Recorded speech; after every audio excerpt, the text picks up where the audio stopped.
York Minster is a marvel of the medieval age, a testament to human faith and the worship of God. But looking after this 800-year-old building is no easy task. No stone is left unturned in maintaining its Gothic splendour. 600 anybody? I'm selling it at 550. Thank you very much indeed. This is the story of 1 year in the life of the Minster. And for the people who work here, it's much more than a job, it's a calling.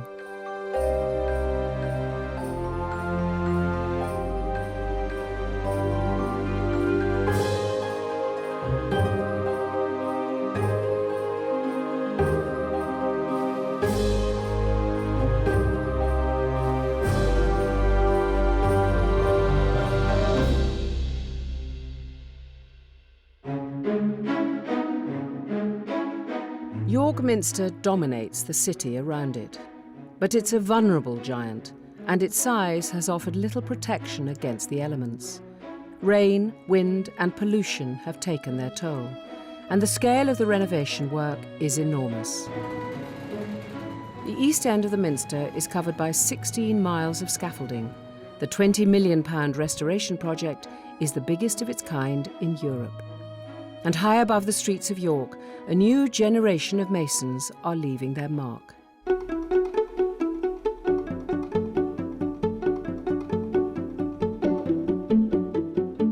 There was nothing here, there's nothing left. So our cathedral architect had to come up with a theme, and he came up with medieval ailments and illnesses.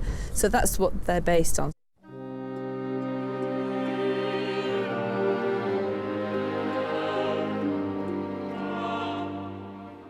We've got the plague doctor here, and you can see his beak and his glasses.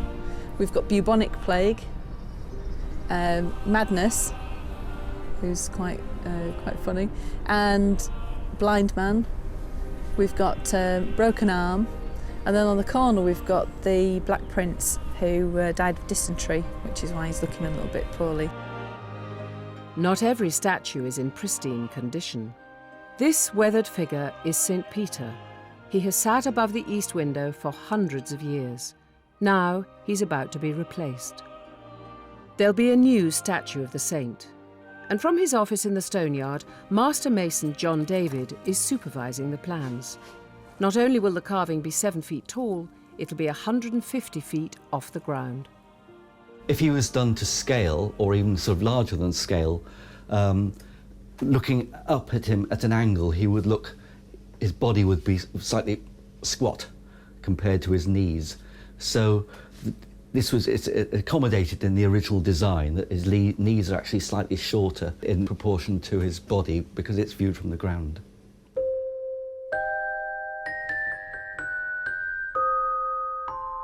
What St. Peter should look like has been the topic of much debate.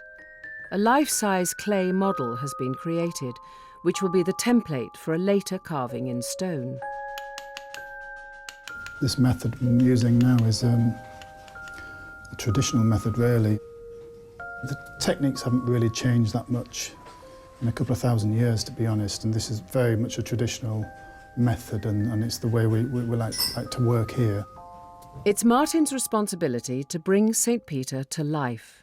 It's his biggest ever project, and a chance to leave his own lasting legacy on the building. St. Peter, isn't it? And he was a fisherman, so hopefully he's got that sort of bit rugged, I suppose, slightly weather-beaten. As long as he's got a sort of a bit of a personality, that's I've achieved something if it's well liked. So it's that aspect of it, really, and hopefully sort of in the generations down the line, there'll be a carver that will come along and think, oh, that was okay, that. And that's like the tradition that's continued for hundreds of years here. The carving will take 4 months to complete, but work can only start on the stone when the model has been signed off by the church hierarchy. He's become a real character that we've grown to know so well and would fit beautifully here on the Minster. So it's a bit of a once-in-a-lifetime opportunity, really. So I hope they do say yes. The replacement of St. Peter isn't the only long-term project at the Minster.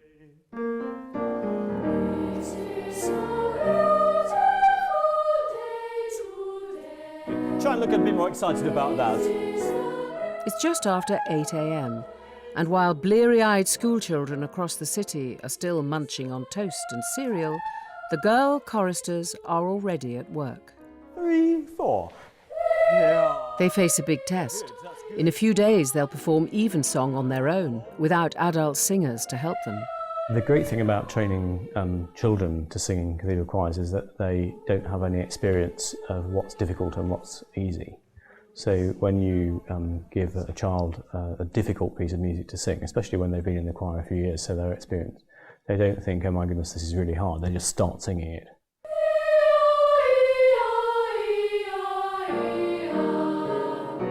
And then when you tell them after they've performed it that actually very few choristers can sing this kind of music, or very few places do it or whatever, then they kind of look at you and say, well, it was easy.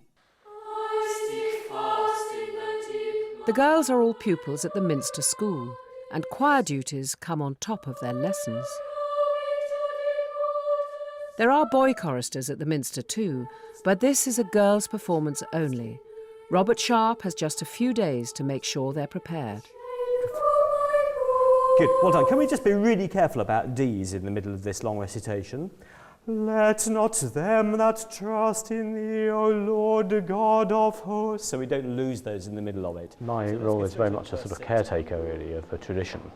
And I obviously have an idea about the kind of sound I'm trying to achieve from the choristers. But quite a lot of what they learn from each other, and they just need gentle steering. It's a big moment for Robert.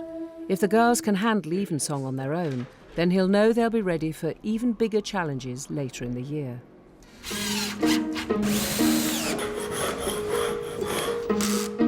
A few metres below the surface of the Minster, a new world is taking shape. This is the Undercroft, which was dug out in the late 1960s as part of engineering work to shore up the central tower. It's being transformed into a multi-million-pound exhibition space, which will house many of the Minster's most precious artefacts. Some of them once belonged to the man who shaped the Minster that exists today. Walter de Grey was Archbishop of York in the 13th century. His grand vision was a Minster built in the Gothic style that was all the rage on the continent. His tomb was opened in the 1960s, and it revealed a man of means. He was pretty special and also enormously wealthy. So his ring is made of sapphire, natural sapphire in the middle. It has emeralds and rubies and garnets around the edge, which when you see some of the other archbishops' rings, who are just as important, they're very plain. They might have one stone across. You know, everything about Walter is showy. Walter de Grey's jewels aren't the only artefacts going on display. There are medieval gospels in all their splendourous detail, and an elaborate elephant tusk that dates back to the Vikings. The Horn of Ulf is important to us because it's been in our collection for the last 1,000 years. It was given to the Dean and Chapter by a Viking nobleman called Ulf. He had extensive lands around York and Yorkshire, and to stop an inheritance row, he decided to gift the lands to the Dean and Chapter. And he did this by filling this horn with wine and placing it on the high altar as a symbol. The Minster's gone through civil war. It was damaged through that. It survived 3 fires. It's gone through 2 world wars and managed to survive it all. Yeah, it's a really important piece. The work on the Undercroft has meant the Minster has revealed more of its secrets. Archaeologists know that underneath the building there's evidence of a large Roman fortress, and that Constantine was proclaimed emperor in the city in the 4th century. But in putting in a lift, there have been new discoveries.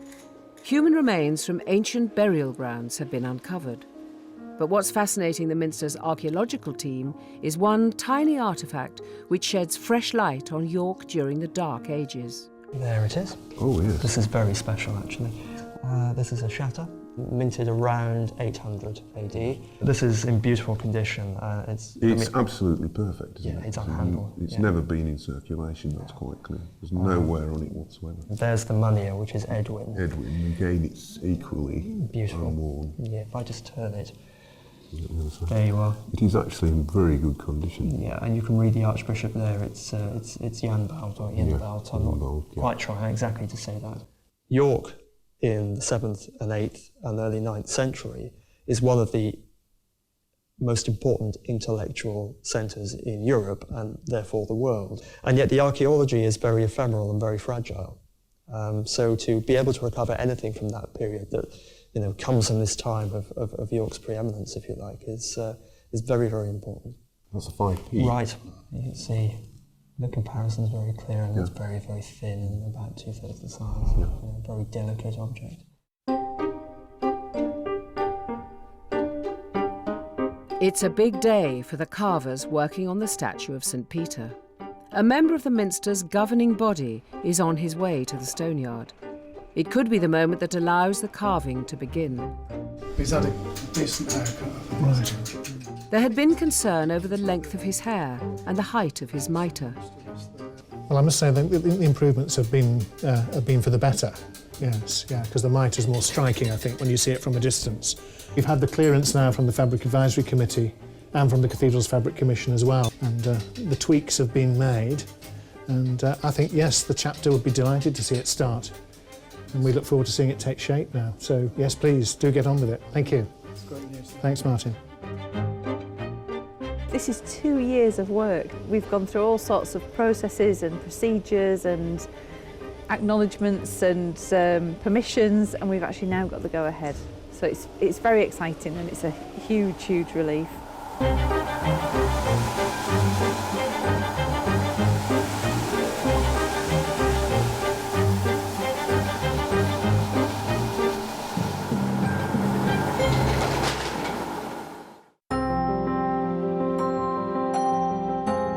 From a distance, the Minster looks in marvellous condition. But get closer and it's a different story. Some of the stonework is deteriorating and is in a dangerous state. It's Richard Shepherd's job to raise the cash for the repairs.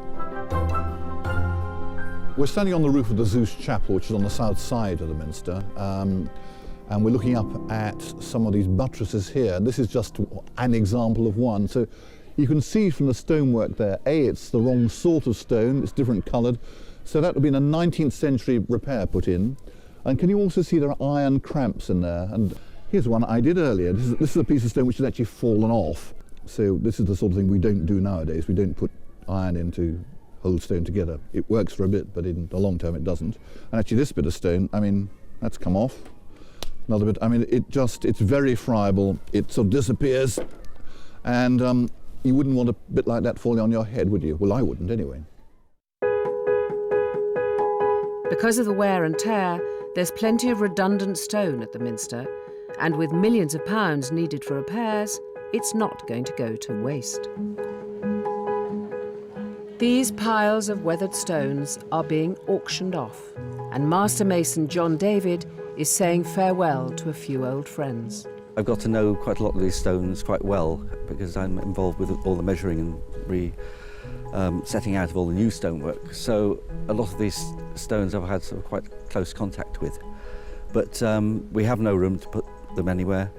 We don't need them for the archaeological record. They're surplus to that requirement. So they're for other people to enjoy and share. Amongst the battered pinnacles and weathered gargoyles, one piece stands out.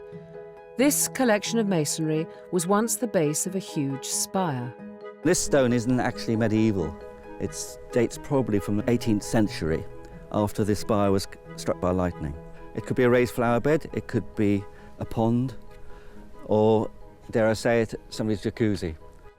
It's an unusual auction. It's not every day that such heavyweight items go under the hammer. Stones are fantastic. There's so much history goes with this stone, it's unreal. It's your chance to buy a part of the Minster. And it's going to a good cause. I just thought they had character. I could kind of see them in the garden. Yeah, but then that's what everybody wants. Everybody's going to do. The plainer pieces without character are not necessarily the pieces people want. Are you happy? Are you going to hand your form in over there? Yeah, I'll do That's that. super. And it's just that, I just keep everything from my husband, of course. Can anybody please put me in £50? Anybody start me? £50, £30 bid. £30, 40 anybody? £60. As the auction takes off, the stone sells like hotcakes. 70, 80, hold on, 90, 100, hold on, £100, 10, 120. At 120, the bid's over here. Are you bidding? 100, why not? It's only money at £140. 130, 140, 150, 160, 170, 170, 80, 90, 210, 220. I'll come back to see you at 230, all done at 230. 230, and without you at 230.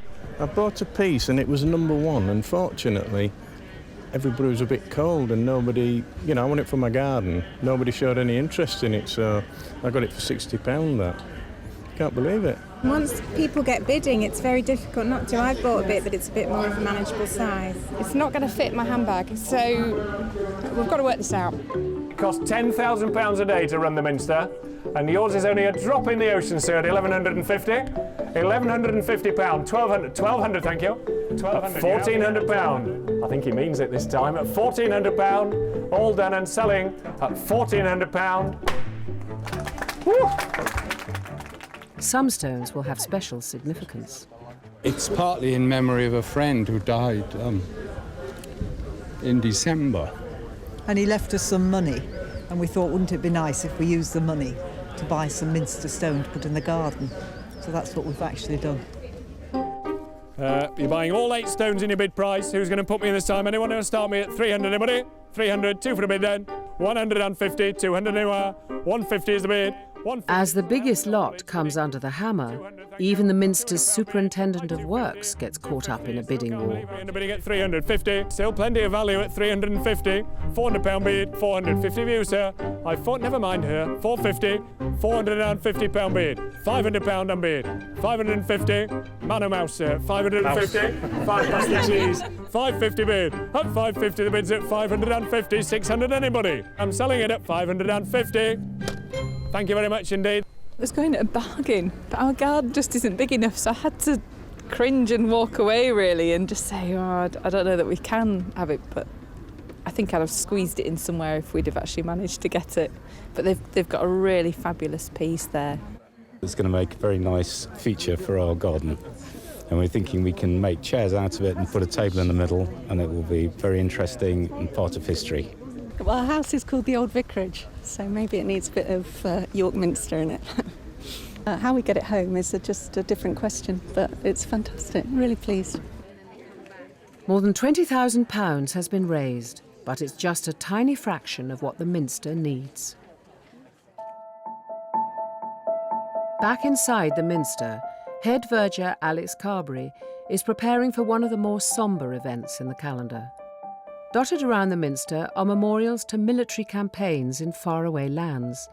Some are adventures long forgotten, others are much more recent in the memory. Today, the Minster is marking the return of the 4th Mechanised Brigade from Afghanistan. The unit is stationed at nearby Catterick Garrison, and there aren't many churches that can accommodate hundreds of army personnel. We've been talking about this, we had it booked in for possibly the best part of a year, and started to talk and formulate what the elements of the service would be, the involvement of various people in the service. So yeah, Ian will need to take the Archbishop during Here Would Valiant Be.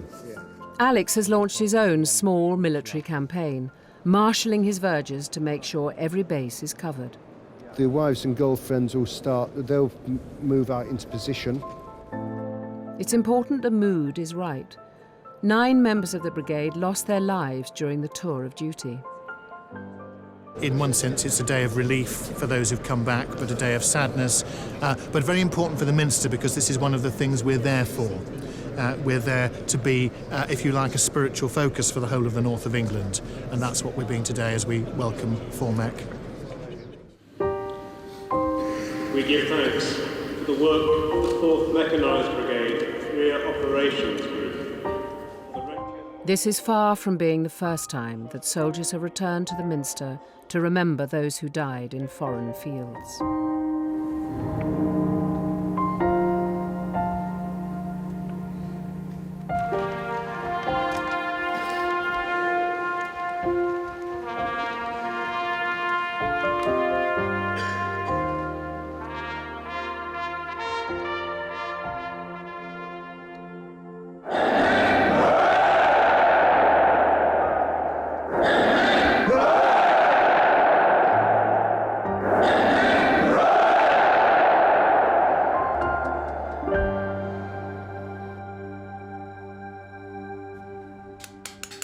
Over in the stone yard, St. Peter is starting to emerge. 3 carvers are working on the statue, each one using a plaster cast model as a template. As well as being chief designer, Martin also has the trickiest section to work on. There's a lot of subtleties I want to get within the face and the beard.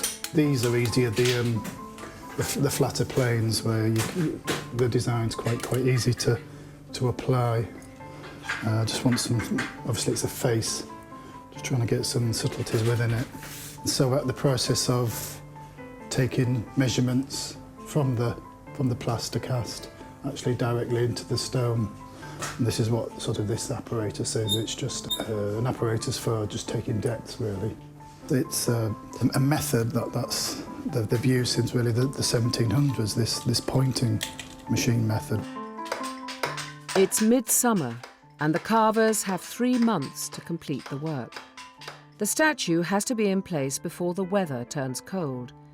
If temperatures fall below 5 degrees, the lime mortar won't set properly.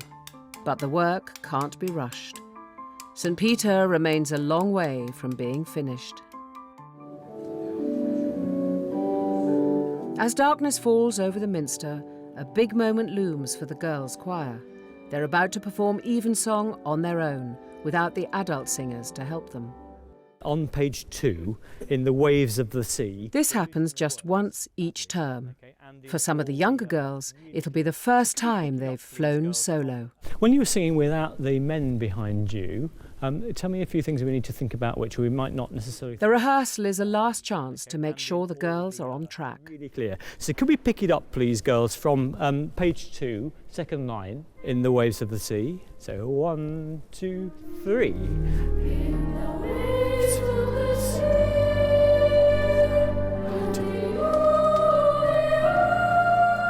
Training the choristers is a very rewarding thing. I think it's very important that children who are doing this work, which is very demanding, are having a really great time and are coming out of the choir feeling that they want to carry on singing and getting great things out of it.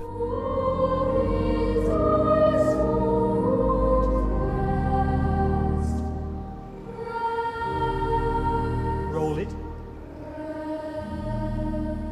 Some of the children will be up probably well before 7, I suppose, in the morning. Absolutely. And actually work a longer day than your so-called 9 to 5 adult might do in the insurance office. Yeah. So actually for 7, 8-year-olds, it's a tremendously busy and demanding timetable. Good. Who's got hiccups? Okay. How do we get rid of that? Hold your breath till you pass out. Yeah, I think it's probably not going to happen, but just try best to control it.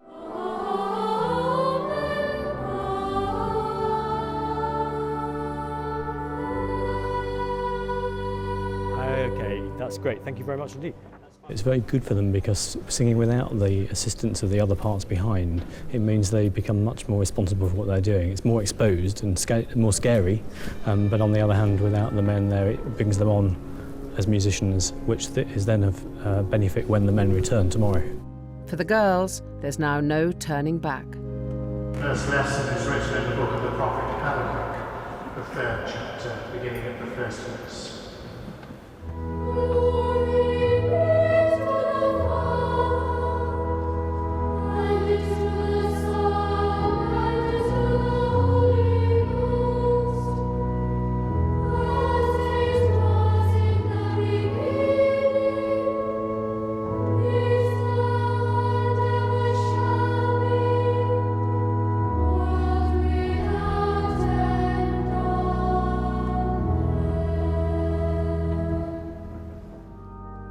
They've been a big success, but the work doesn't stop here. We go straight in again tomorrow morning and pick up, and we have evensong again tomorrow, this time with the men, so it's a very busy time. The girl choristers have had their big moment. It's time for St. Peter to step back into the limelight, and the finished piece is a revelation. It's quite hollow, isn't it, sounding? Rings like a bell. So I'm just coming up to the final touches now, just on this curved joint. There's a little bit of fettling to do to get this onto the stone, which lies beneath it. But we're nearly there. Looking at the old one, you could just captured the design of what was there before it was lost completely. So hopefully it's sort of a rendition of the stance of the original figure. But obviously it's a new imagery as such, but a lot more detail on it than what was there before.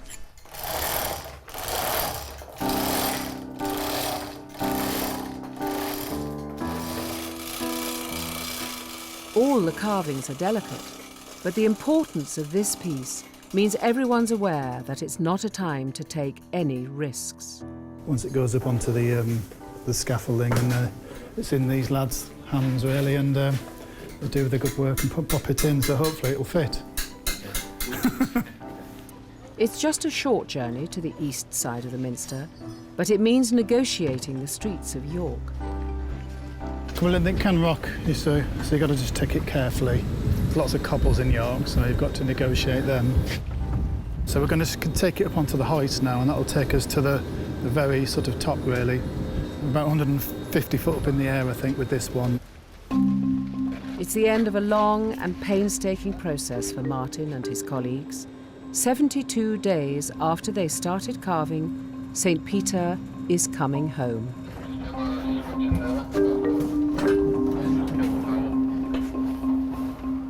You can just see the ghostly outline of the old one, so it's fitting in nicely to the old image of what was there before. To see it in its final sort of resting place, that's the most rewarding thing, and then you can walk away quite happy then.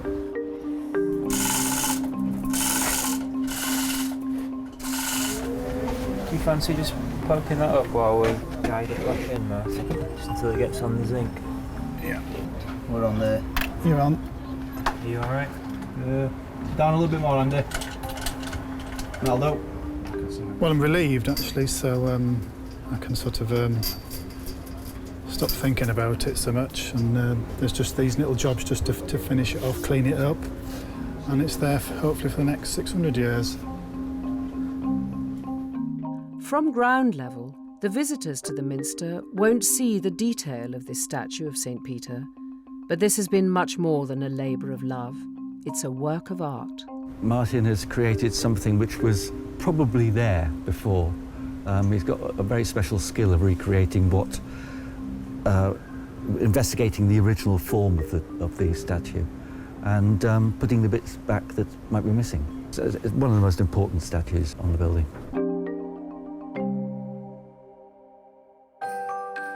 Next time at the Minster, graffiti artists invade the central nave with the full blessing of the clergy. And it's the countdown to Christmas, and head verger Alex gets to dress up.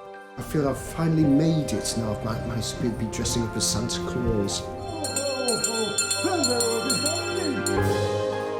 Planting sweet peas and potting up lilies, plus advice on setting out a border.